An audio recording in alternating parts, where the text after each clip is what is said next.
Let's talk about putting together and how to put together your indicator combination. Again, it's not my combination, it's your combination that you feel strong about, comfortable with, and really can, know it inside out, right? So let's talk about how to put that together. So step one, you want to pick a primary, right? And again, you can back test this, you can paper trade it, you'll have all sorts of opportunity to practice with it, but start thinking about a primary indicator that you're going to, start using. You might have one already that jumps out in your mind. And then you want to pick a confirming secondary, right? So this is all kind of stuff we've learned a little bit before. You pick your primary, pick your secondary. But here's the key part of this lesson, so to speak, as far as putting together your indicator combination, is it's important to have them measure different things. They both are going to be indicating whether it's a trend maybe or a continuation or a reversal, whatever it might be. And it's, ultimately you're going to, get a signal whether you should buy or sell or do nothing for sure. But the purpose of the indicators, what their philosophy behind it and their technique behind it is they should measure and do different things. For example, you don't want to have your primary be an RSI and your secondary be a stochastic oscillator. You probably can figure out why that is, and that is, why? Because both are momentum indicators. You're not getting a really true fair look at it. They're different as far as momentum indicators, and they have their strengths and weaknesses compared to each other. I have a whole lesson on that with those two, for example. But it'd be even better if you had something outside the momentum indicator family to use as either the primary or the confirming. So you have kind of almost that, that real, two different eyes in effect, but they're indicators, they're not real things, but they're two different ways of looking at it.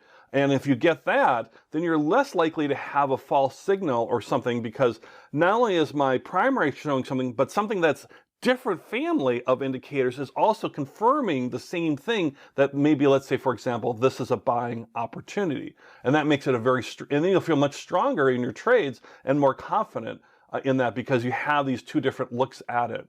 So here's a classic error around that. If you think about kind of similar to those momentum ones was, a lot of folks will say, well, I love that moving average crossover indicator. And so I'll use the shorter time frame as my primary, the blue line in this example, and I'll use the longer time frame, the pink line, as my secondary, as my confirming one. Now, do you see the error in that? It's a pretty classic error, right? Because if you're using where we're not talking about actually using them to cross over prices, we're talking about crossing over each other. And as we remember from previous lesson, well, the moving average crossover indicator, when they cross over each other and you're using that as your buy and sell, together they are in effect one indicator, right? So I'm not looking at when the prices go above or below the blue line or above and below the pink line. You could not even have prices on the chart at all. I'm looking at the two lines crossing each other, and that is in effect one indicator. So you want to confirm that with another indicator, like the MACD, for example, moving average convergence divergence, or some other indicator to kind of confirm that. So just be aware that indicators are using maybe multiple parts of a chart pattern or candlesticks or whatever. Understand, like this is a good classic example, where you have to use them both together to be the real indicator, and then you need a secondary to cover that. So just be aware of that.